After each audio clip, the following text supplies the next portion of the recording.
And we're back. It is Tuesday evening, the Tile Happy Hour. And this is almost as fun as watching politicians argue on TV. But tonight, I promise no name calling and no bad blood between me and my good friend John Tedesco, who is here. We're just here to talk about tile and the tile industry. We're going to have fun tonight. We haven't been live in a while because we've been traveling, but we hope you guys have enjoyed some shows from the backlog and some pre-recorded shows. John, happy Tuesday evening, John. Happy Tuesday, Craig. The Tile Happy Hour every Tuesday. My cohort, Craig Cahoon. Welcome to the Tile Happy Hour, everybody. Yeah, it's been a minute since you and I have actually been live. I mean, we've been alive, but we were in Florida. We pre-recorded some stuff and played it, so it's good to be back. Hopefully, we'll get some comments come in. I see Giovanni Abello on Instagram. Did you see the warning from X when we went live? I did not. I guess, evidently X had this big thing go on last night, and now evidently we're going to have to pay extra money to go live on X now. As soon as I hit the live stream, it said, you need a premium account. And I was like, oh. Really? Did not know that. Wow. Well, welcome, John Ibello, our colleague out in New York City, award-winning showroom manager. Award-winning showroom manager. He's the other John. Now you and he used to do a show together too. Yeah. So there was a show called The John Show, and it was he and I kind of broadcasting out of our New York City showroom, and we kind of had a couple of questions similar to this show in a way. It's the spirit of the tile industry. We feature new products. We talk about which tiles we liked, or there would be a technical question from grout to porcelain to ceramic to glass. And it was great. The whole production team from our headquarters shipped all the equipment over. We tried to film a few episodes at a time. It was a lot of fun. And a lot of traction. It really did. It was good while it lasted. It really was good. Well, good deal. Well, I mean, I wouldn't say you upgraded. I mean, with me, but maybe John should come on our show sometime. Oh, that's a good idea. All right, John, here's your official invitation to join our show. Well, this is the Tile Happy Hour every Tuesday night. We broadcast and we talk about tile, stone, glass, grout, industry, people, no politics. But we're just glad that everybody's here. It's politics. You see where politics get you.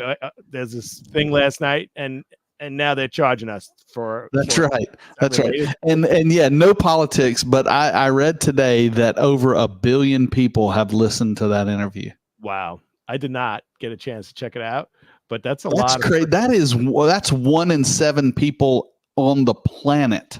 Wow. Have listened to that. Now that could be fake news. I don't know. But that's nuts. And I would say, that should be our goal. We need 1 billion people to get in here now. Start comments. I don't know that we could read 1 billion comments, but I'd sure give it a shot, John.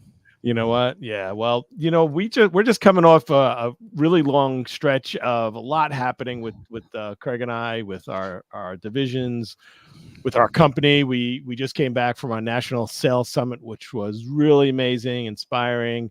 Our whole outside sales team and support teams and our C-suite people all got together at the Biltmore Hotel down in Coral Gables, Miami, Florida.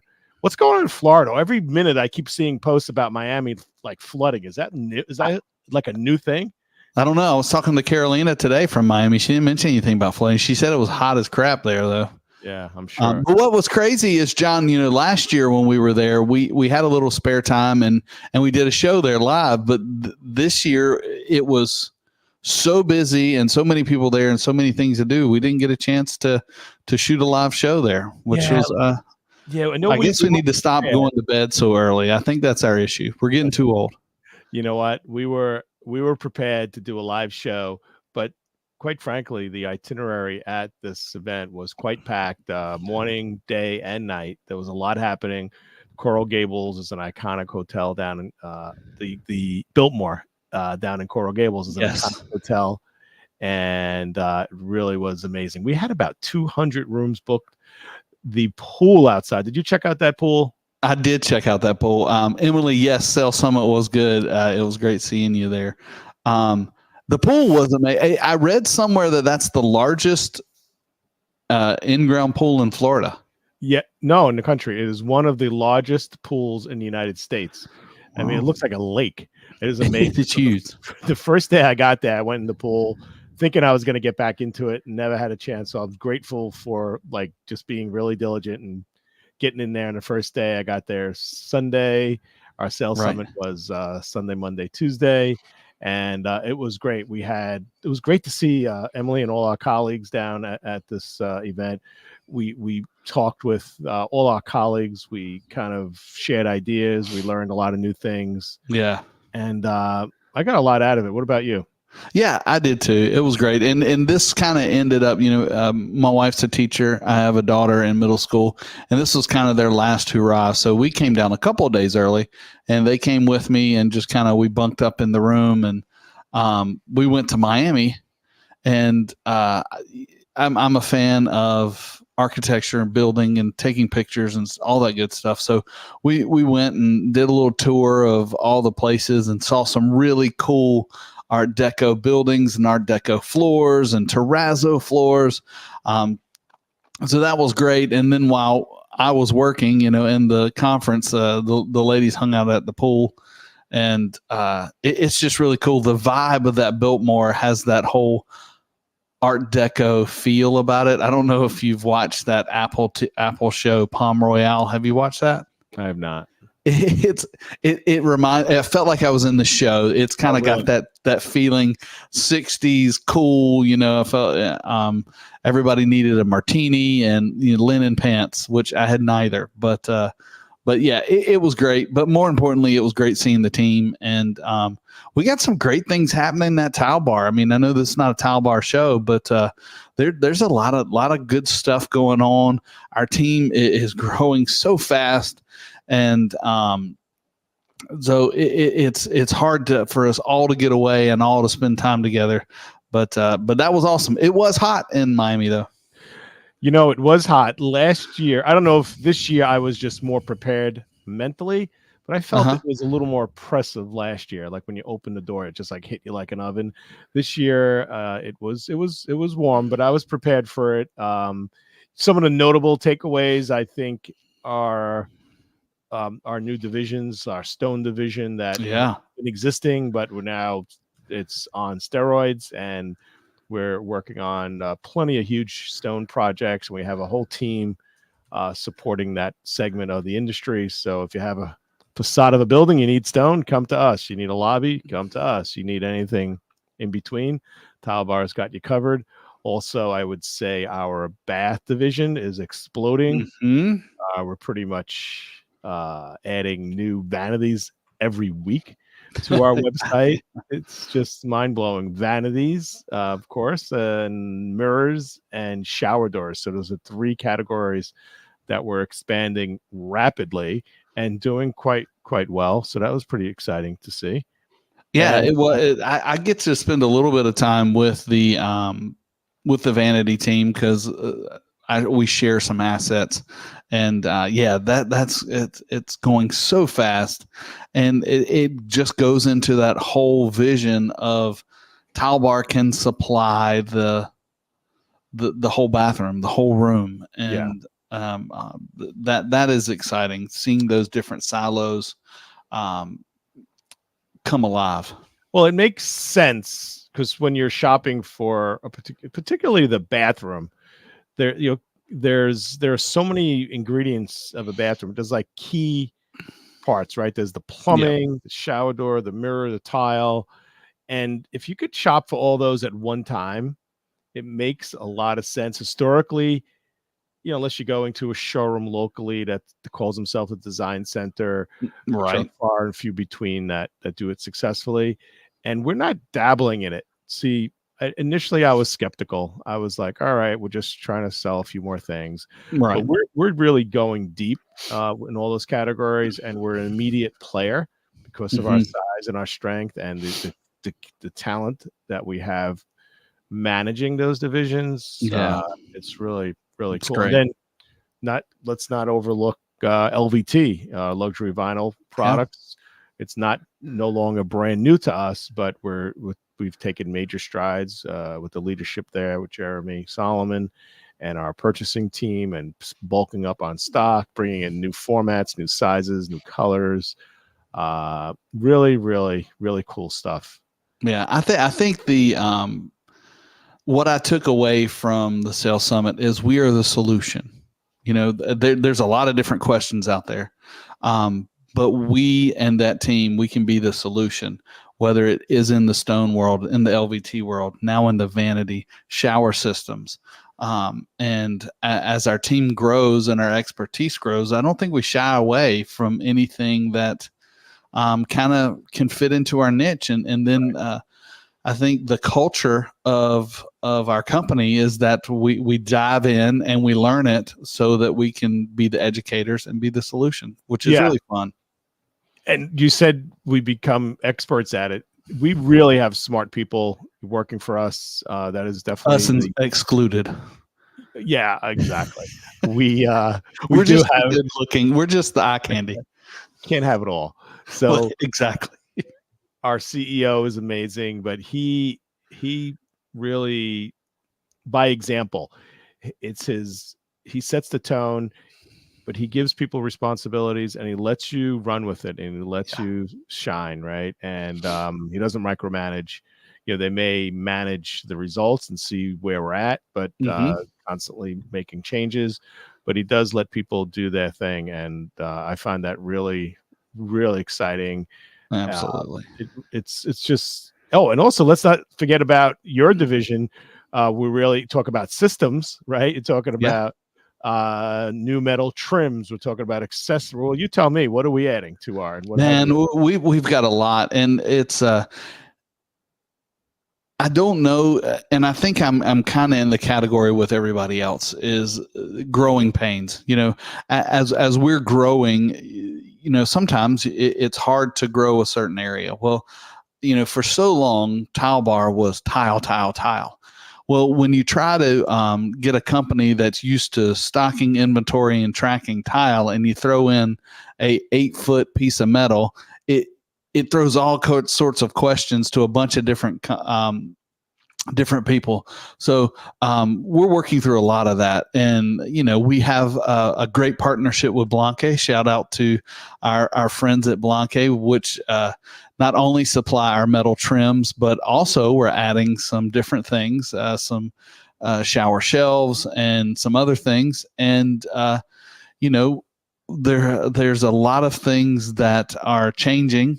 We just brought on another setting material supplier, Ardex, which is another great German company that will be supplying all of our A&D sales. Not all, but whatever, they are a great solution for our A&D reps across the country. And with that comes things that we're going to be selling, which the residential customers will like floor heating and pedestal systems for exterior. So there's a lot of new things that are coming, and I'm working really hard to try to spoon feed it to them, but it's like opening up a fire hydrant. You kind of want to whittle it down because you don't want to overwhelm anybody. But there's a lot of new technical stuff coming. I was just on our website and we're redoing our tile list. And there's going to be a learn section in there. So I've been working on that. So those are things that are kind of in my wheelhouse that I've been working through. Yeah, well, you're doing a great job at it. Ardex is a great relationship. I knew that you nurtured, and you kind of had to sit down with management and both ends and figure out a way to make this work in the Tile Bar platform and in the Ardex world. And it turns out it's actually a good fit. being a little creative was helpful, and you guys pulled that off. I've been in the industry for decades, and I've always known all the grout and setting material companies out there, the main players. Ardex was not in that household name kind of category, but it was known in the problem solving category. Yep. And they were known in that kind of fixing problem solution kind of company. And they've innovated a lot of products, and they've been known for a lot of specialty cementitious products, self-leveling, and they invented self-leveling according to their history. That was kind of their claim to fame, was, like you said, it was that solution-based company, and they kind of hold their banner up and say, hey, we invented self-leveling. Yeah, that's amazing, which transcends into like the LVT world, probably even more so than the tile world. Tile, let's say tile, ceramic, and porcelain guys use that self-leveling material, but I think LVT projects, that it's real prevalent. It's definitely, when you have a soft flooring material, whether it's LVT or vinyl or any of those rubber floors, having a ultra flat floor is critical. Yeah, absolutely. I find it amazing how you just pour that stuff out and kind of, I guess you help it along a little, but it seeks its own level. Seeks its own level. It's really pretty simple if you follow the steps right, and you can make a really nasty floor pretty flat and pretty good. And I tell everybody, your tile installation is only as good as your substrate. I'm having a little hard time wrapping my arms around the world. The globe is a circle. Yep. It's self-leveling. You want it like flat, 180 degrees, but I'm confused. How does that work? Well, the tile is the world is a really big circle, so you can still get flat. So you're saying my part of it is flat. Yeah. Right. I've got this on my desk here. Maybe this will help. Bill Nye, science guy. See, the world is flat. The world is round, but the tile is flat. So the green is your self-leveling. That was something I drew the other day. Somebody said, well, why can't you tile this radius? And I'm like, well, tiles are flat and radiuses are round. So same thing for the world there, John. So I had that ready for you. Yeah, almost like I planned that. That was pretty good. Wow. So Ardex is a great tool in our toolbox. And we're glad to represent them. We're really proud to represent them. And it's going to take us to many different heights. And when our external team is talking to specifiers, architects, talking about projects, can we use a particular product in a particular area? Yeah. Sometimes we'd be like, well, maybe. Now I think we're going to say, yeah, we can do that. Absolutely. And Emily says liquid backer board for life. So she's one of the Ardex cheerleaders. So thanks, Emily, for that. Nice. That liquid backer board, evidently, it is what it is. It is what it sounds like. You pour it on and it becomes your substrate. You can't pour it on a wall though, can you? I don't think so. But I myself, I'm very familiar with their self-leveling products, but they have some things that I'm not familiar with. I'm actually, there's learning opportunities all around, and I charge all of you listening, if you don't know it, figure it out. And I'm actually going to their plant with our management team, with the sales management team in September, to look at liquid backer board for Emily and all these other new things, so that I understand it better, so therefore I can present it to the team. But that's out there for everybody. So whether you're just a bucket and trowel guy running around, there's sessions to learn in your area, no matter where you are. It could be your local distributor. It could be some of those big box stores. I was actually talking with our Blanque friends today, and they're doing a presentation at one of the big box stores. So this education is out there for you, and I challenge you. Most of you tile guys don't work 30 days a month. If you got a couple of days off, and get your relaxing in, but also get your learning in. Learn something new, because when you have something new in your hat, that's another income stream. When you learn how to install XYZ, whether it's floor heating or liquid backer board or the brand new thin gauge porcelain, that's extra profit for you. So take those learning opportunities. That's what we do, and that's what we teach our team. If you know somebody on the Tile Bar team and you're a designer or an architect, say, I want to go to a training event with you, and make sure they plan it. You know, I find that a lot of the contractors that are just constantly busy, they're successful, it's really difficult for them to say, oh, I have extra time, let me learn something new. But the guys that really take a leap ahead of their competition are the guys that take the time to go to a training session, learn something new. Just because you've been using cement board, let's say, for example, your whole life, and you never had a leak, you never had a callback, and you continue to use it, and that's fine, right? But take a look at the systems, right? Take a look at those other systems that are out there, and you're going to potentially elevate yourself to a new level, perhaps not stuck in your certain price point. Maybe you called in for a specialty job. And I do like what you said, if you don't know it, figure it out. I have one a little better than that, though. If you don't know it, ask Craig Cahoon first, because it's so much easier just to ask you, because I save a little time. But if I have to figure it out on my own, I'll do that. I'll take that. And there's YouTube University out there. Anybody can Google anything and figure it out. But one of the things, when you start using some of the new technology, I mean, all of us that are in sales that have been in the tile industry have heard, well, I've been doing it this way for, I think 30 years is the number everybody says. And this guy's only 32 years old. And I've been doing this for 30 years. He has not. But when you don't upgrade your techniques and upgrade the technology, you get stuck in the same type of jobs. Right. And there may not be anything wrong with that. If you want to do track housing your entire life and you figured out how to make the most money out of it, fine. But if you learn something new, you could help your efficiency, which therefore lowers your labor, which you can make more money in track housing. But if you decide, hey, listen, maybe I want to learn how to install a floor heating system, well, maybe then you move up to custom houses, and then your square foot cost goes up, and then you make more profit that way. None of us want to work for free. But if we keep doing the same things over and over, we're not going to grow any. And so you want to grow.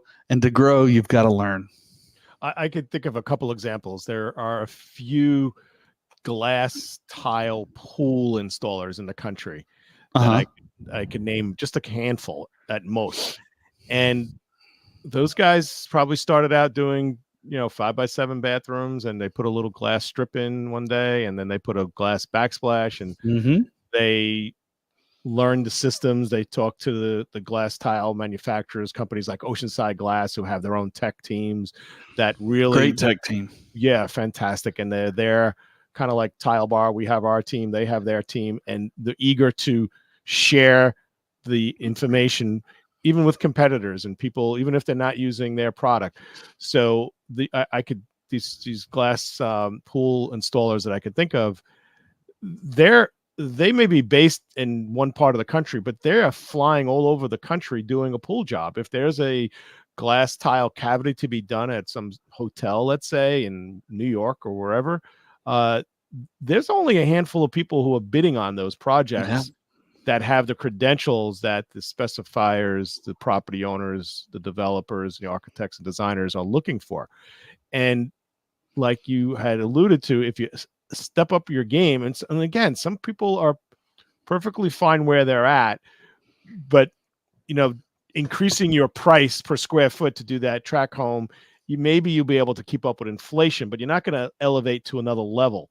Correct. And maybe you're okay in that mode. Maybe you have 6 kids running around at home, and you have a lot going on in your personal life, and your tile work is fine, you're not getting callbacks, and that's either where you're happy, or that's B, where you just need to be, and you don't have an extra half hour, or an hour or 3 hours or 2 days to fly to coverings or go to a Blanquet, seminar at the factory or even at a box store.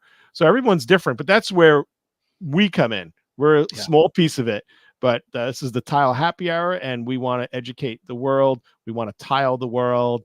And if tiling the world means teaching or sharing some of the information that we have about product systems, setting materials, do's and don'ts, wins and fails. We're here for you. Speaking of that, if you have a comment, post it. We want to know your questions. We do answer our fan mail every day. I mean, hundreds of letters. Yes. Every day. My recycling, I've had to call it an extra. Yeah.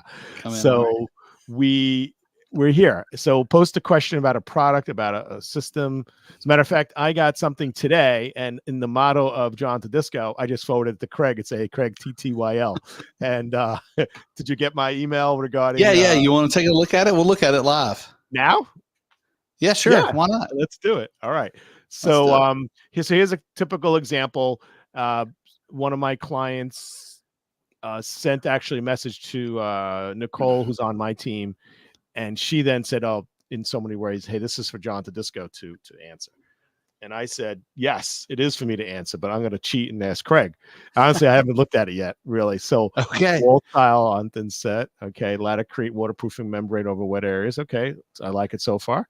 Okay. Floor tile on thin set, existing slab. So what they want to know is, well, on paper, you can curve it, right? I mean, meaning on drawing, it looks good. Yep. Is there a question? I honestly didn't read the question because I just saw this. See, here's the question. I have a couple of questions about the penny tile. Can it be installed in a curved way like the details shown? We will also have a 5-inch radius curves in plan as well. The tile will cover the floor and seamlessly move up the wall. Any recommendations for doing that with this product? Well, so first place, it's a product question. I think it's our Eden penny round. Yeah, it's our Eden penny round. So the first thought is, it's a a standard penny round, but it's not the oversized one. So I'm happy that it's not, some of the larger penny rounds that we have. Right. So it could allow you to curve a little more. Let's go back to, there's no technical reason why that tile can't be installed in different applications. And we just got to make sure. Agreed. I think, curvable. Number one, I'll say anytime you're doing something like this, find somebody. This looks like a pretty decent little complicated detail, but a picture is worth 1,000 words and a mock-up is worth a zillion words. Hey, get you a couple pieces of board and make that 5-inch radius. Because the one thing I would worry about is if the radius is too tight, you compress the grout joint so much where the tiles are rubbing against the tiles. Right. I don't think the 5-inch it would be that, but me as an owner, I would want to see that for sure. But if I haven't thought about it, I don't know that I need to see that. All right. So here's a question. So I'm thinking there's two categories of what you want to look for. One is when you curve it and the grout joint gets tighter. One, is that acceptable visually? And two, is it create a technical problem if it's touching? And that's a question for you, Craig. Yeah. If there is absolutely, if it butts together, if it's ceramic to ceramic, that's a no-no.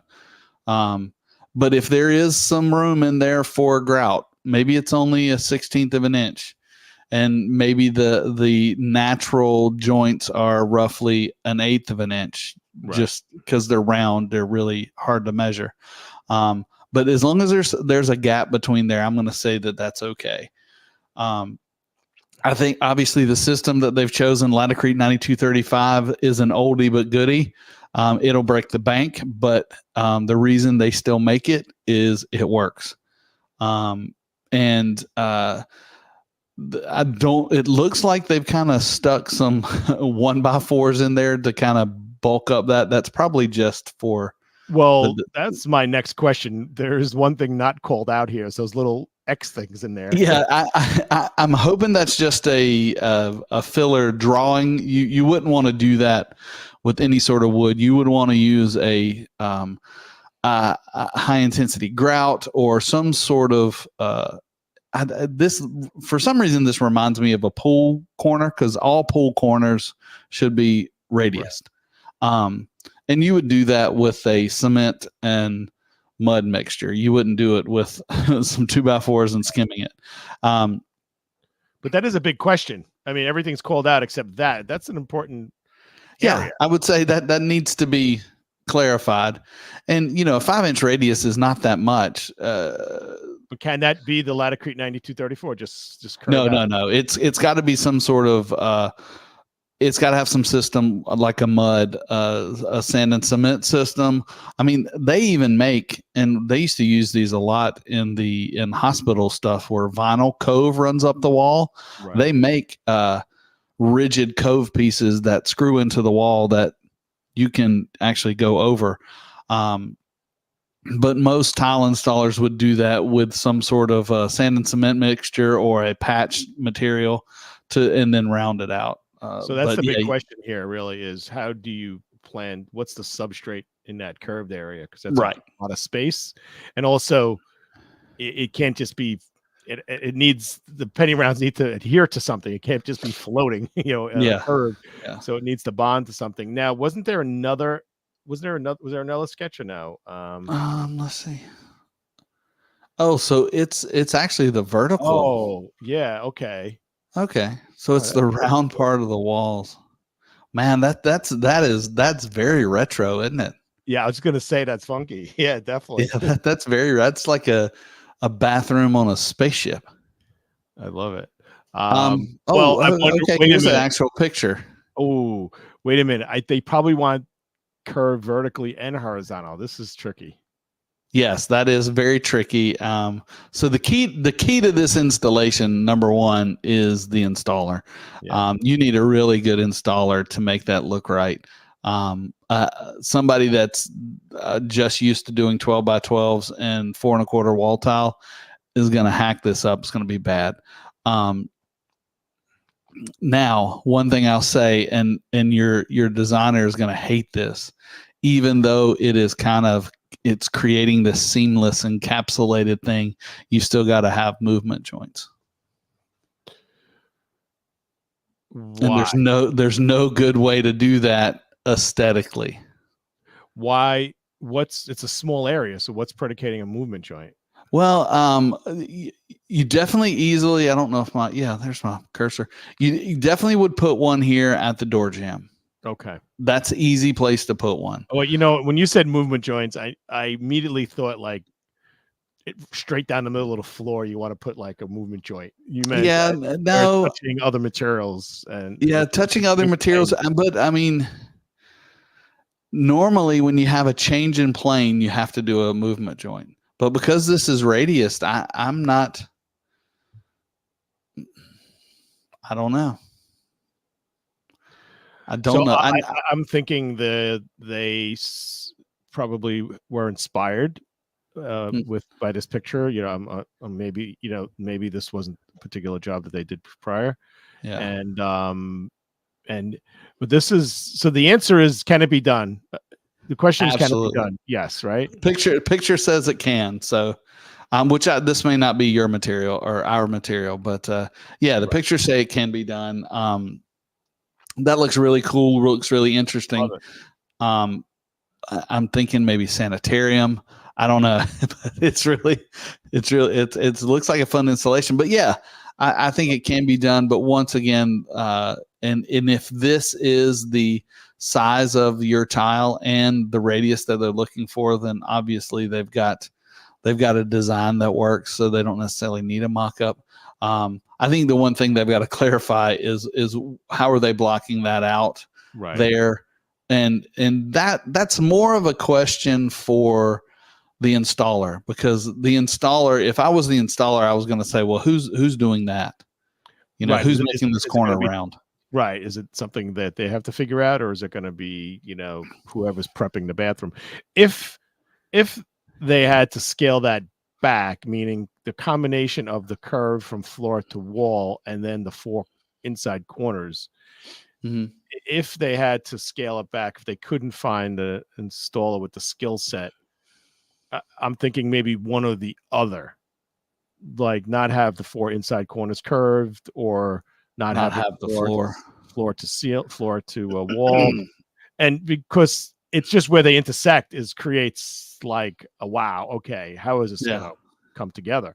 Like, time and money, you can do anything. I just don't know if this was, if the concept, is there a budget to do this is really the big question. Because does this meet their budget? Yeah, I agree. I think that is a key to what's going on there. But it's a great design. I think a great question.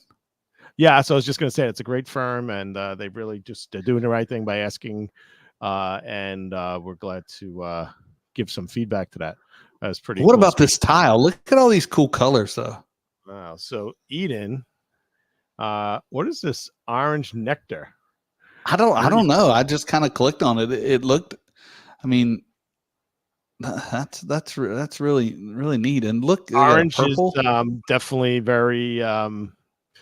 So this line has expanded. It didn't always have orange nectar or plum in it. Penny rounds are just iconic material, and walls and floors, super nice. Yeah. It's just now penny rounds. Originally, I know they're kind of could be considered classic or vintage. What's kind of the design history of this? That's actually a great question. I don't recall seeing penny rounds in like these, Greek works of art that were unearthed. I really don't. I'm thinking these were born in the 60s. I really feel this was 60s. I really never thought about it till now that you asked me, and I'm trying to go back in my memory and my experience, and you could talk about all sorts of like, hey, Greek key. I mean, obviously, where could that have come from? But there are so many things, Zealy tiles that, but yeah, I can't find in my memory any knowledge on the origin of penny rounds. Would you think, and let me just dig into your brain a little bit. Would you think that 1 inch by 1 inch mosaics or the small hexagon mosaics would predate a penny round? Because you see those in the Art Deco in the 20s. Yeah, that's a good question. I would need to do a little research on that. It's it's a good question, and I'm so excited. Well, let's just put it out there to the interweb. What's the history of penny rounds? What if you've heard, I would think it'd be similar to the historical not octagon or the hexagon and the mosaics that we still use today, but they're not round. So maybe the roundness of the tile was a hindrance for making them. I don't know. I don't know either. Surprised if we found that it was from ancient wherever. I just don't. Maybe not ancient, but maybe the 20s or the 30s. Yeah. I mean, but your guess is the 60s. That's my guess. Okay, yeah, I'm gonna say 50s, just so I'd be different. All right, good. Yeah, so love penny rounds. And what about the people that actually take real pennies and put them down? Do you ever see those? They're crazy. Well, I think it could be illegal, even though I don't think anybody cares about pennies anymore. And and evidently every store I go into, they don't have change anymore. So, and that's really because they want us all on digital currencies. But I don't know that. I like the idea. I like the idea of doing it in a bar. If I owned an Irish pub, which is kind of one of my dreams, I want to own an Irish pub and an Italian restaurant. I would do the bar top and pennies like that, and just put it under like urethane or whatever the heck. Yep. I would. I'd do it, and I'd put it under urethane. I actually found right here. I found this on my desk. Man, you got a lot going on your desk there. Look at that. It's like one of those centennial pennies or something. Nice. It's not like a regular one. Yeah. It's like Price is Right. I'm going to ask you for pull something out of your tote bag there. I got a lot of stuff going on here, John. We want to see. Do you have a Lactona toothbrush there on your desk? No, I do have. I got some nasal spray.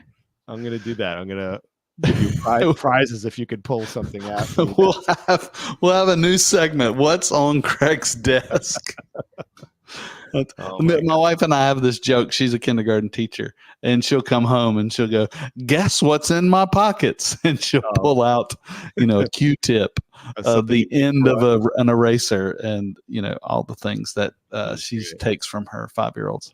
Great. Well, we were looking at penny rounds. Yeah, we have a lot of new products we just launched on our website, on the Tile Bar website. Tile Bar has a website? Yes, it's http:// Tile Bar. Do you remember the days in the early interweb where literally on like a commercial on TV or on the radio, they would actually say http. Yes. I mean, that is. It's not been too long before I stopped doing that. I would type http:// and somebody finally said, "You don't have to do that anymore." I'm like, "Are you sure?" I'm not sure. You don't even have to put www anymore. People I know. The World Wide Web. Yeah. So I went to our Tile Bar website before the show, and I clicked on new arrivals, and it took me to this page. And John, this is not a new arrival. The Nobu is just Kenridge. Tell me I'm wrong. You're wrong. Okay, it is the new generation. So Kenridge Ribbon, which is one of our hottest products. I've done some phenomenal projects with the Kenridge Ribbon. It is similar, like a timbre look or a slotted wood look. Right. The main difference here is the sizing of the lines. The scale is different, and so so if you I see. I think I delivered today a 24 by 48 sample to a design firm in New York today. How do you do that? How do you do that in New York? Do you actually carry a piece of tile around the city? If need be. You need to do that. You can't go in the subway with that tile. Fortunately, it was not New York City. This was the suburb. Okay. So I was able to put it in my car, pull in front of their office, and walk it in. Marcus just joined us on Instagram. All right. Welcome, Marcus. Hey, Marcus, John wants to know where his shower shelves are. Well, yeah, I'm excited. So, yeah, I'm really excited to put the shower shelves from Blanca. They have a real innovative system where you don't have to cut into the backer board, and really cool, funky surface and a matte black. And I've just got that ordered and looking forward to install that this week.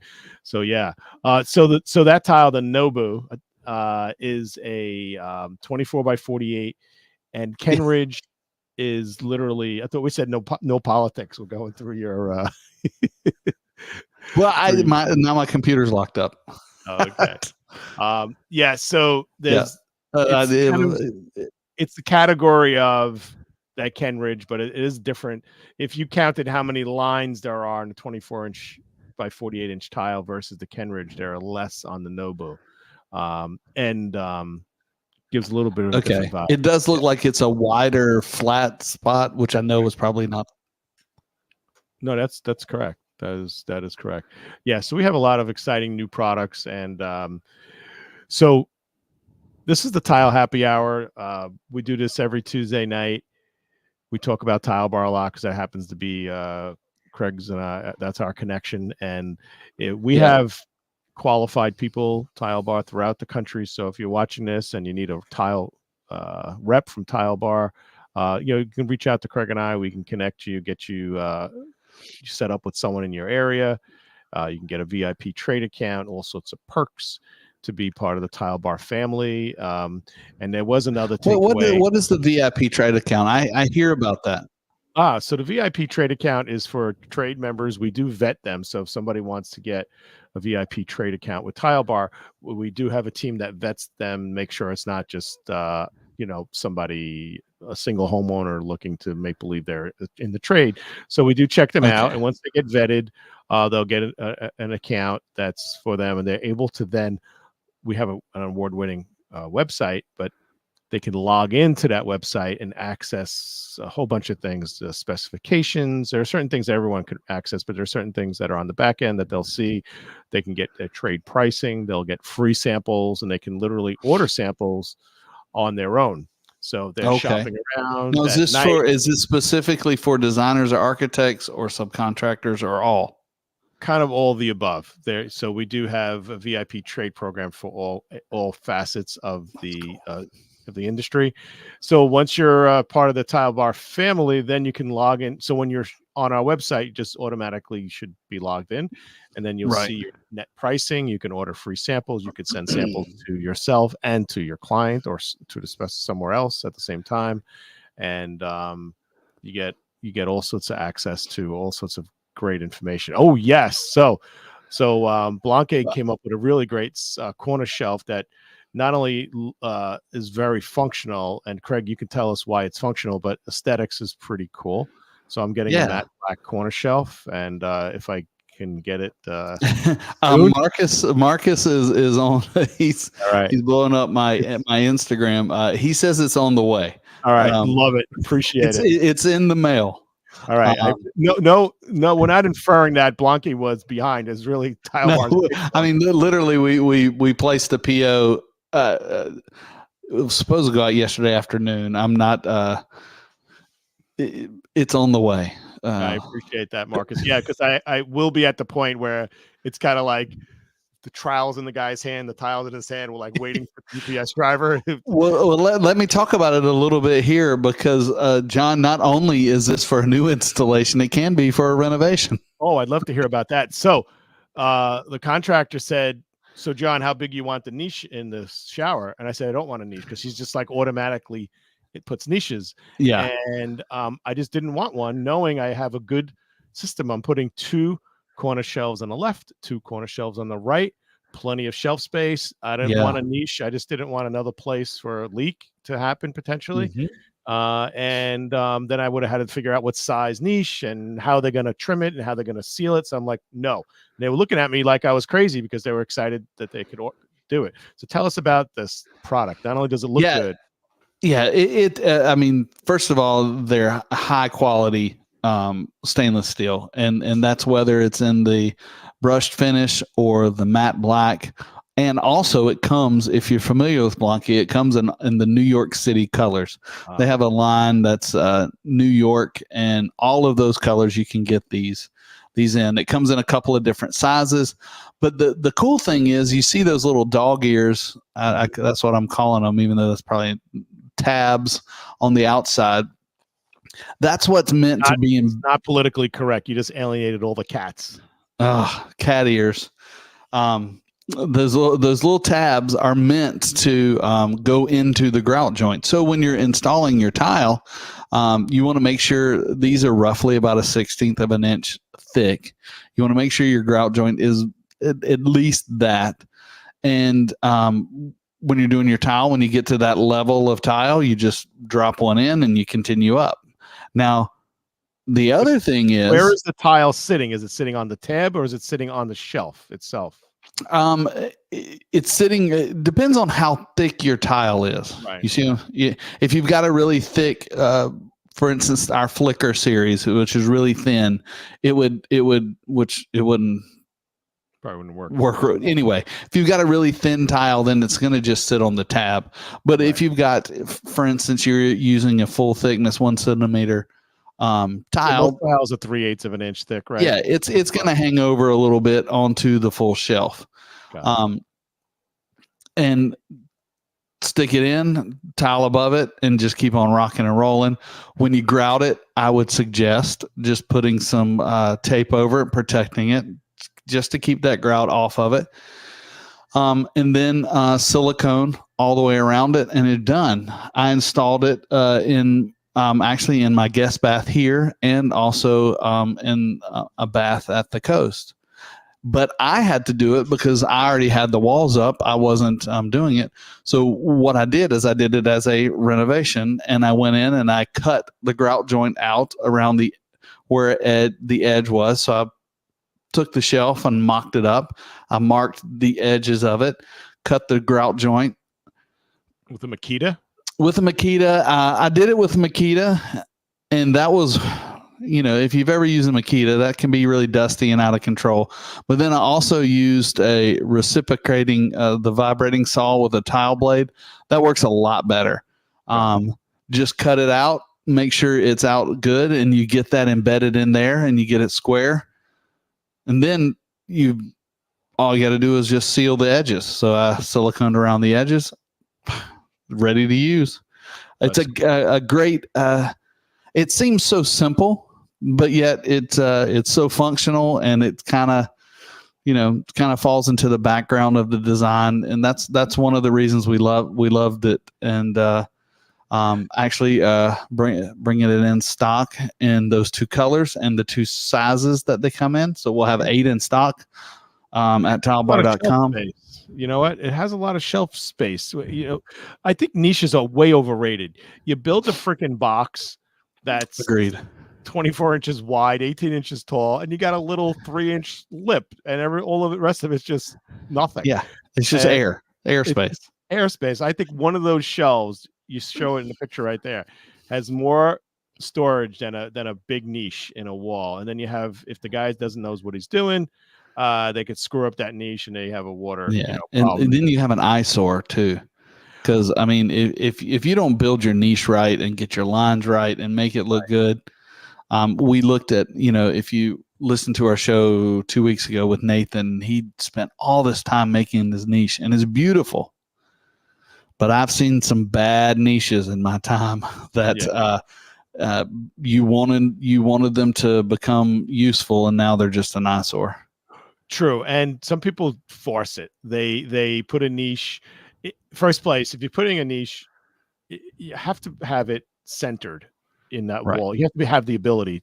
So if you have a window and you want to put it off to the side, like, I frown upon doing that. And also, some people have these great aspirations. And I know we talked about this in one of our early shows, where everyone wants to put something really funky in the back of the niche. Yeah.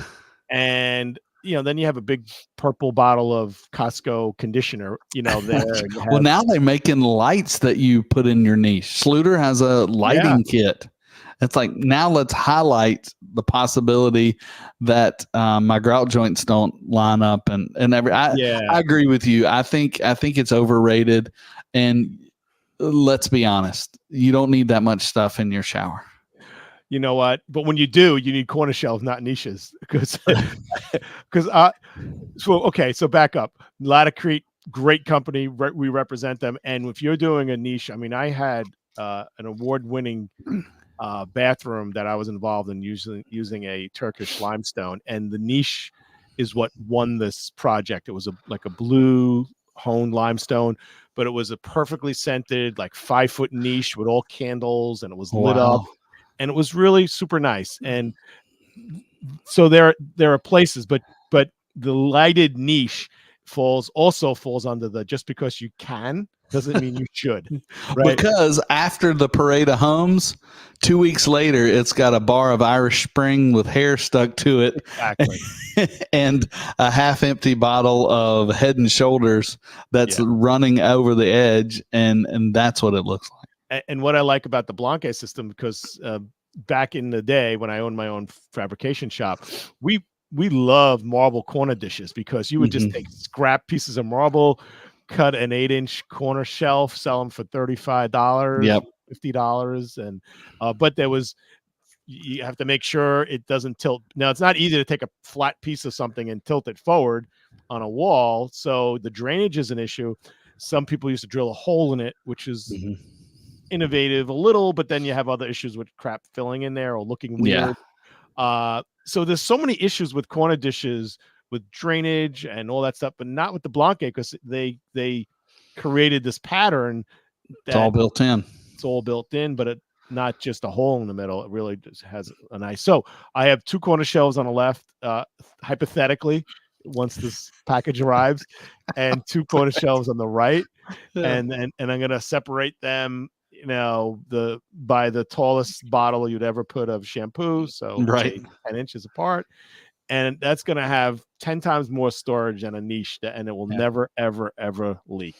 Well, I look forward to seeing yours because I'm not too far off from doing our master bath, and I've been trying to figure out how to design it and what I want to do. Now, you mentioned, I will definitely send you pictures. You mentioned taping it off when you're grouting it. It's not because the grout's going to inherently damage the metal. The metal's really high quality. It's just that you have that flat surface and you're grouting, and you almost, unless you really make sure the last person touching that grout didn't smear a little bit on top, and then it sticks to the metal, and now you have dried, cement. Now you got to clean it without scratching it, without messing it up. So a little tape goes a long way. Yeah, a little tape goes. And hey, you may want to grout. I mean, just put a tape over the hole, grout it, and then install it. There's ways to do it. It's just, you're right. You're not going to hurt it, but it is finished. That is a finished piece of, right. Exactly. It's like your faucet and your thing. So, and it's locked in when you have that. What is that? Maybe 8 inches, perhaps. When you have 2 8-inch pieces in a right angle locked in between tiles, that does not go anywhere. No, it is not. I wouldn't say I could stand on it, but I feel like I could. Yeah, it's pretty cool. So so that's the Blanque. That's a new addition to the Tile Bar. Did you say it was live yet, or? It's almost live. Almost live. As with all of my stuff, it's almost live. All right. But it should be live by the end of the week. All right. But well, thank you, John. We didn't even have a topic, and we ran out of time. Yeah, we were going to start talking about something, and we never got to it. So that's what the tile industry does to you. You just get sucked into the excitement and the goodness. That's how the show started. Craig and I, being colleagues, were in the same industry in different states and the same company, and we get on the phone, talk about a particular question, and then I'd ask him like a really tile nerdy question, and he'd be like, "Oh," and then I'd say, "Well, why would you do that?" And the next thing you know, it's an hour later, and like, "Hey, this should be a show." Here it is every Tuesday night. Hey, and listen, if you didn't see the sorry I covered you up there.